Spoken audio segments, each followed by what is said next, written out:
사무엘상 17장 4절에서 11절 말씀입니다. 제가 진 성경으로 구약성경 436페이지입니다. 사무엘상 17장 4절에서 11절 말씀 제가 봉독해 드리겠습니다. 블레셋 사람들의 진영에서 싸움을 도두는 자가 왔는데 그의 이름은 골리앗이요 가드 사람이라. 그의 키는 6규빗 1뼘이요 머리에는 놋 투구를 썼고 몸에는 비늘 갑옷을 입었으니 그 갑옷의 무게가 놋 5,000세겔이며 그의 다리에는 놋 각반을 잡고 어깨 사이에는 놋 단창을 메었으니 그 창자루는 배틀채 같고 창날은 철 600세겔이며 방패든 자가 앞서 행하더라. 그가 서서 이스라엘 군대를 향하여 외쳐 이르되 너희가 어찌하여 나와서 전열을 벌였느냐? 나는 블레셋 사람이 아니며 너희는 사울의 신복이 아니냐? 너희는 한 사람을 택하여 내게로 내려보내라. 그가 나와 싸워서 나를 죽이면 우리가 너희의 종이 되겠고 만일 내가 이겨 그를 죽이면 너희가 우리의 종이 되어 우리를 섬길 것이니라. 그 블레셋 사람이 또 이르되 내가 오늘 이스라엘 군대를 모욕하였으니 사람을 보내어 나와 더불어 싸우게 하라 한지라. 사울과 온 이스라엘이 블레셋 사람의 이 말을 듣고 놀라 크게 두려워하니라. 아멘. 우리 옆에 분들과 인사합시다. 만나서 반갑습니다. 네, 다시 한번 인사합시다. 오늘도 큰 은혜 받읍시다. 오늘 우리가 읽은 말씀을 통해서 골리앗을 물리치라. 골리앗을 물리치라 라는 제목으로 함께 은혜의 말씀을 나누길 원합니다. 오늘 성경에 나와 있는 이 다윗과 골리앗에 대한 이야기는 하나님과 성경을 믿지 않는 사람들에게도 널리 알려진 이야기입니다. 그러나 그들에 대한 이야기는 소설이나 지어낸 이야기가 아닌 실제적인 사건입니다. 또한 성경에서 다윗이 골리앗을 물리치는 이 사건은 영적인 의미에서 사단 마귀를 비롯해서 우리 앞을 가로막는 모든 죄악의 장벽을 무너뜨리는 것을 의미하고 있는 것입니다. 골리앗은 가드 사람으로 블레셋 나라의 장군으로서 성경에서는 그의 키가 6규빗 1뼘이라고 말하고 있는데 이는 약 2m 90cm, 약 3m 정도 되는 키입니다. 그만큼 그는 거인이었습니다. 그리고 머리에는 투구를 썼고 몸에는 갑옷을 입었는데 그 갑옷의 무게가 자그마치 놋 5,000세겔, 약 70kg 정도 되는 무게였습니다.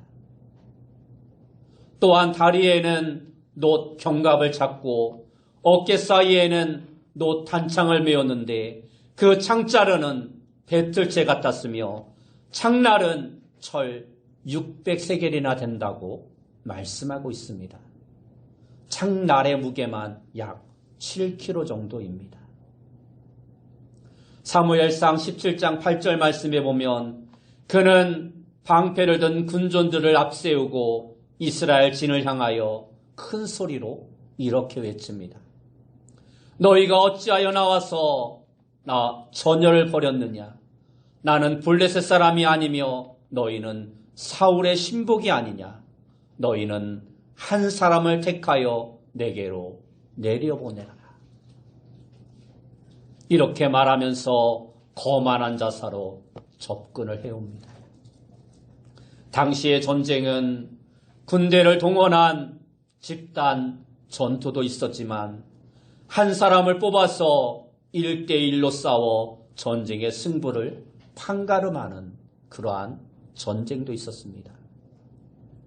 오늘 다윗과 골리앗의 전투는 바로 이 1대1의 전투를 골리앗이 요구하고 있는 것입니다. 이때 이스라엘 군사 중에서는 아무도 그러한 거인 골리앗의 도발에 대답을 하거나 응하는 자가 한 사람도 없었습니다. 그러나 때마침 다윗이 전쟁터에 있는 형들을 보러 왔다가 이 사실을 목격하고는 그의 마음에 거룩한 분노의 마음을 갖게 됩니다. 할례받지 못한 이방 백성이 하나님의 군대를 모욕하는 것에 거룩한 분노를 느끼는 다윗은 사울왕에게 나아가서 자신이 골리앗과 싸우겠다라고 말을 합니다. 사울왕은 처음에는 다윗이 어린 소년이었기에 실망하고 허락하지 않지만 다윗의 말을 듣고는 곧 골리앗과의 대결을 허락합니다. 그렇게 소년 다윗은 골리앗과의 대결을 위해 자신이 늘 사용하고 다니던 막대기와 시냇가에서 매끄러운 돌 5개를 골라 주머니에 넣은 후 골리앗에게로 나아갑니다. 골리앗은 어린 다윗을 보고 콧웃음을 치며 사무엘상 17장 43절 말씀에 보면 내가 나를 개로 여기고 막대기를 가지고 내게 나왔느냐라고 하며 다윗을 조롱하며 저주합니다.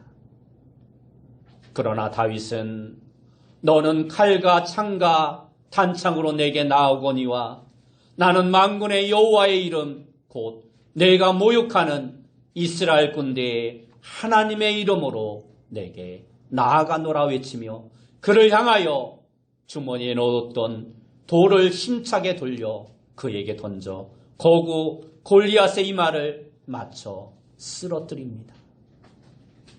여러분, 블레셋의 이 골리앗은 이스라엘 백성들에게는 너무나도 큰 두려움의 대상이었습니다. 그래서 아무도 나서는 사람이 없이 그저 두려움에 떨고 있을 뿐이었습니다. 그런데 그 두려움의 대상이요, 공포의 대상이요, 죽음의 대상인 골리앗은 오늘 우리에게도 똑같이 다가와서 우리를 위협하고 우리를 두렵게 합니다. 우리는 우리의 삶에서 이것을 너무나도 분명하고 생생하게 체험하며 살아가고 있습니다. 그렇다면 오늘을 살아가는 현대인들에게 있어서 이처럼 큰 두려움의 대상으로 다가오는 골리앗과 같은 것은 과연 무엇일까요? 그것은 바로 사단 마귀입니다. 사단은 우리로 하여금 죄를 짓게 하고 우리를 유혹하며 우리를 하나님과 멀어지게 합니다. 이것은 하나님과 우리 사이를 단절시키고 가로막는 큰 산과 같은 두려움입니다. 전도를 하려고 할 때, 신앙생활을 제대로 하려고 마음먹을 때, 하나님 앞에 바로 서고자 할 때 늘 우리 앞에 이 골리앗이라는 것이 어김없이 다가옵니다. 이 골리앗은 머리에는 투구를 썼습니다. 온몸에는 갑옷을 입었으며 다리에는 노수로 만든 견갑을 찼습니다. 어깨에는 단창을 꽂았고 손에는 큰 무기를 들고 있습니다. 뿐만 아니라 그 앞에는 방패를 든 군졸들을 앞세우고 있습니다. 그야말로 완전 무장을 한 것입니다. 그래서 이스라엘 백성들은 두려워 떨 수밖에 없었던 것입니다. 이와 마찬가지로 사단은 인간의 힘으로는 도저히 물리칠 수 없는 초롱성과 같습니다. 말 그대로 두려움 그 자체입니다. 그러기에 우리도 영적으로 완전 무장을 해야 하는 것입니다. 그래서 에베소서 6장 11절 말씀에 보면 마귀의 관계를 능히 대적하기 위하여 하나님의 전신갑주를 입으라 하고 말씀하고 있습니다.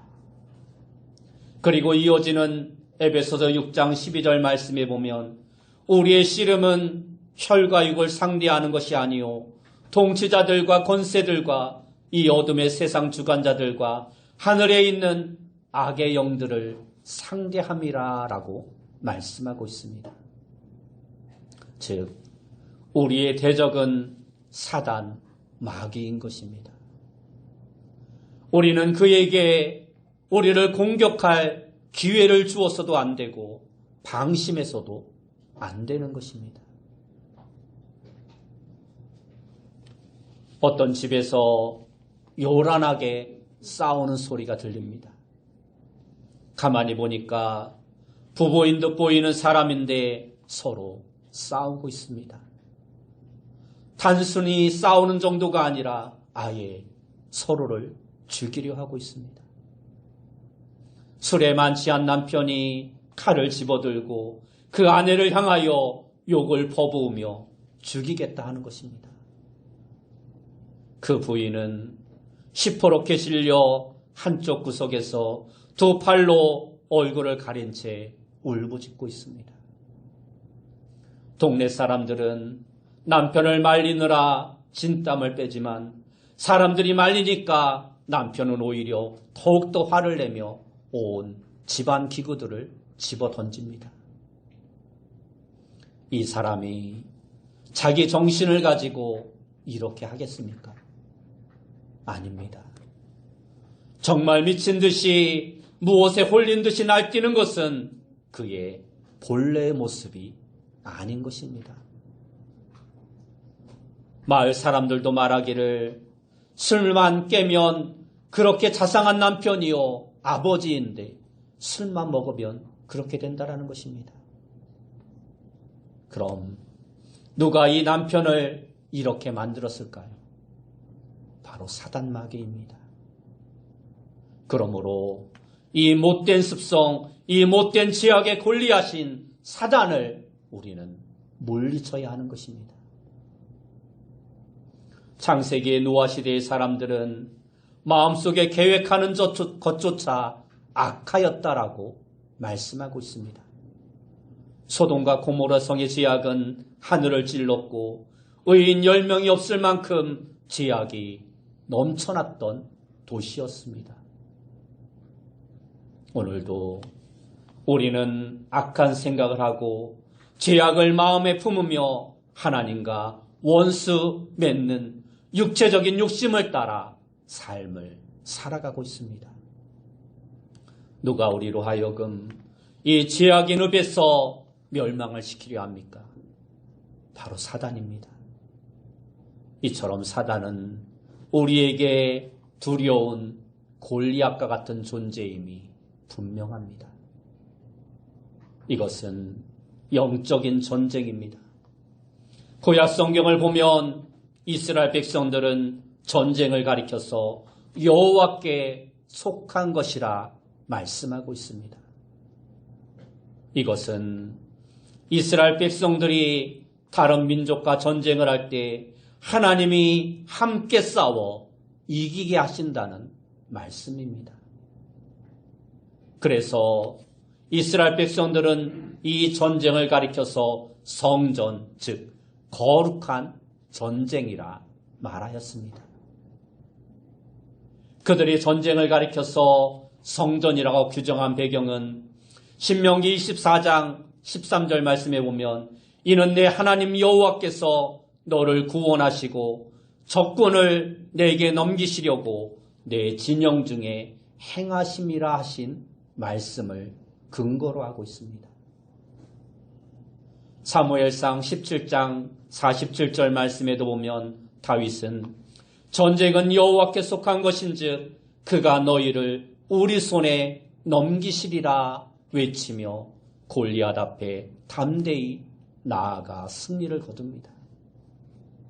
다윗의 싸움은 그의 혼자 싸움이 아닌 하나님과 함께한 거룩한 전쟁이었던 것입니다. 이처럼 하나님은 때로 전쟁을 통하여 하나님의 계획을 이 땅 가운데 실현하십니다. 때로는 사로잡으라고도 하시고 때로는 전리품을 취하라고도 하시며 때로는 모든 것을 불태워버리라 명령하시기도 합니다. 이 모든 사실을 볼 때 전쟁은 하나님께 속한 것이 너무도 분명합니다. 그러므로 우리는 어떠한 상황에 있든지 여호와 하나님이 명령하시는 대로 전적으로 따르는 삶이 너무도 중요한 것입니다. 골리앗의 호령에 이스라엘 진영에서는 아무도 나서는 사람이 없었습니다. 그의 키를 보고 눈이 휘둥그레졌습니다. 그가 입은 갑옷을 보고는 모두가 기가 죽었습니다. 손과 몸에 지닌 창과 무기를 바라보고는 모두가 두려움에 벌벌 떨었습니다. 그러나 오늘 우리는 그러한 것을 두려워해서는 안 됩니다. 여러분, 오늘 우리는 무엇 때문에 두려워합니까? 어떠한 두려움이 여러분을 사로잡고 있습니까? 우리 인간을 가장 두렵게 하고 멸망케 하는 것이 바로 죄입니다. 죄는 우리를 두렵게 만듭니다. 이 죄로 말미암아 인간에게 고통이 왔고 죽음이 왔습니다. 죄로 인하여 하나님과의 교제가 끊어지고 하나님과의 관계가 단절되고 맙니다. 뿐만 아니라 죄로 인하여 우리의 인성이 전적으로 부패하게 되었고 하나님의 형상까지도 잃어버리게 되었습니다. 그로 말미암아 우리 인간은 하나님을 두려워하게 된 것입니다. 생활의 고통이 오게 되고 결과적으로 영원한 죽음을 우리는 피할 수 없는 존재가 되고 만 것입니다. 그러나 우리가 끝까지 이처럼 두려워하지 않을 수 있는 이유는 우리를 위하여 하나님이 독생자 예수 그리스도를 우리에게 보내주셨기 때문입니다. 그러므로 부활하신 주님은 제자들에게 다시 나타나셔서 제일 먼저 한 말이 두려워 말라라는 말씀이었습니다. 두려워 말라. 죄를 짓게 하고 우리를 유혹하며 우리를 넘어뜨리려고 하는 사단의 역사는 오늘도 우리에게 골리앗이 되어 두려움을 가져다 줍니다. 죄의 짐은 그렇게 무겁게 날마다 우리를 짓누르고 있는 것입니다. 그러므로 우리는 이 골리앗을 싸워 이기는 자가 되어야 합니다. 이것은 영적 싸움이요 거룩한 전쟁인 것입니다. 우리로 하여금 항상 승리케 하시는 주님이 계심에도 불구하고 우리가 두려워하는 것은 우리에게 온전한 믿음이 없기 때문입니다.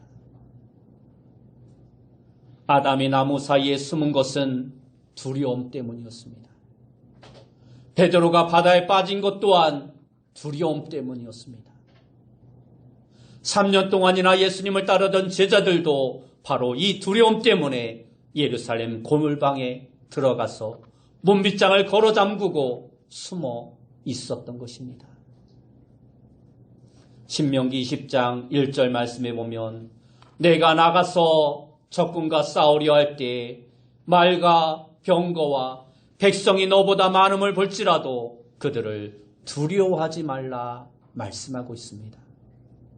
왜냐하면 애굽 땅에서 너를 인도하여 내신 내 하나님 여호와께서 너와 함께 하시기 때문입니다. 이스라엘과 함께 하신 하나님은 오늘 우리와도 함께 하시는 분이십니다. 하나님은 우리와 함께 행하시며 우리의 대적을 치시며 우리를 구원하시는 분이십니다. 고린도전서 10장 13절 말씀에 보면 사람이 감당할 시험 밖에는 너희가 당한 것이 없나니 오직 하나님은 미쁘사 너희가 감당하지 못할 시험 당함을 허락하지 아니하시고 시험 당할 즈음에 또한 피할 길을 내사 너희로 능히 감당하게 하시느니라 하고 말씀하고 있습니다. 신명기 20장을 보면 하나님은 이스라엘 백성들이 전쟁에 나아갈 때 새 집을 건축하고 낙성식을 하지 않은 자는 집으로 돌아가라 말씀합니다. 포도원을 만들고 그 실과를 먹지 못한 자도 다시 집으로 돌아가라 말씀합니다. 여자와 약혼하고 결혼하지 못한 자도 집으로 돌아가라 말씀하고 두려워서 마음에 겁을 내는 자는 모두 집으로 돌아가라 말씀합니다. 하나님께서 이들에게 왜 돌아가라 말씀하고 있습니까? 그들은 두려움을 가지고 있었기 때문입니다. 이 두려움은 자신뿐만이 아니라 주변의 사람들까지 전염시킵니다. 그러므로 두려워하는 자는 가라는 것입니다. 전쟁에 나갈 수 없다라는 것입니다. 오늘날 교회는 이 거룩한 싸움에 나갈 하나님의 군사들을 필요로 하고 있습니다. 우리 모두는 이 전쟁에 참여한 그리스도 예수의 병사들입니다. 그러므로 이 싸움에서 우리의 대장 되신 예수님을 바라보고 나아가는 자는 승리의 역사를 체험할 수 있지만 세상을 바라보고 육체의 소욕을 바라보며 두려워 우물쭈물하는 사람은 결과적으로 멸망을 당할 수밖에 없는 것입니다. 누가복음 9장 62절 말씀에 오면 예수께서 이르시되 손에 쟁기를 잡고 뒤를 돌아보는 자는 하나님의 나라에 합당하지 아니하니라 말씀하고 있습니다. 가나안을 코앞에 두고 옛날이 좋았다고 모세를 원망한 백성들은 모두 가나안에 들어가지 못하고 광야에서 다 죽고 말았습니다. 이것이 무엇을 말하는 것입니까?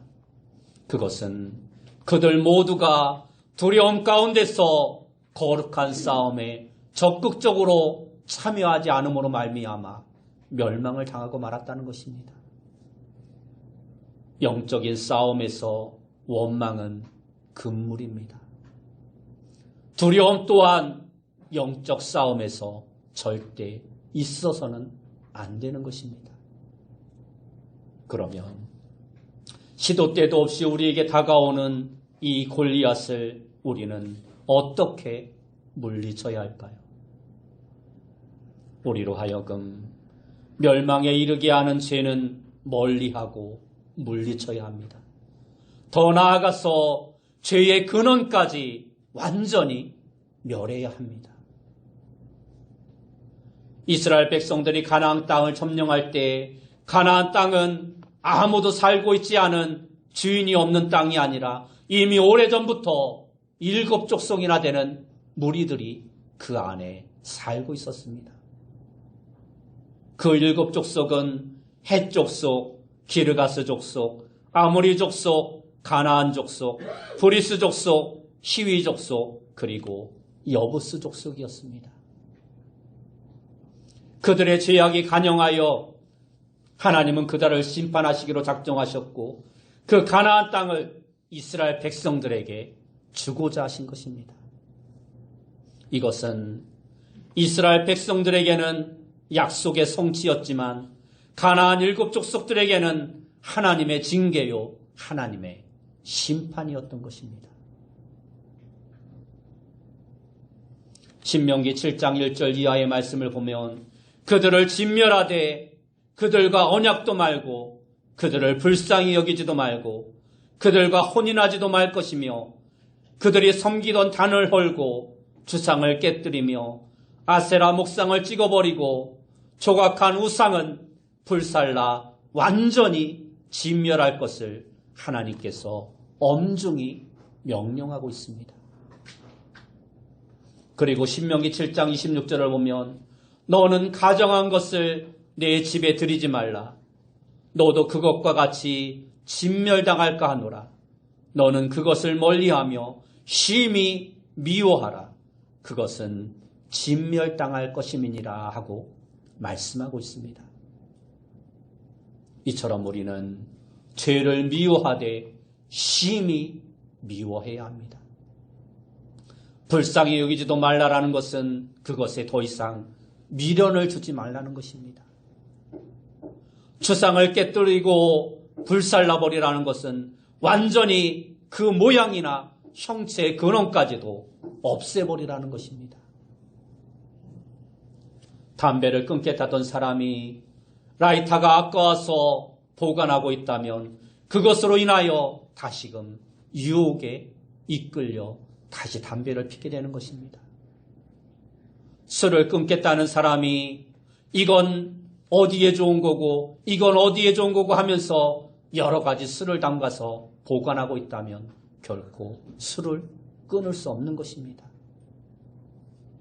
나로 하여금 죄를 짓게 하고 하나님을 멀어지게 하는 친구들을 다시 만나지 않겠다고 하면서 그의 전화번호를 적어둔다면 그것으로 인하여 다시 연락하게 되고 또다시 죄를 짓게 되고 마는 것입니다.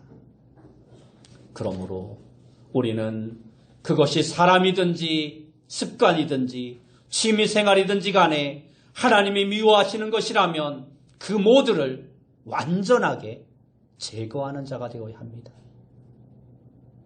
그 가능성까지도 완전히 버려야 하는 것입니다.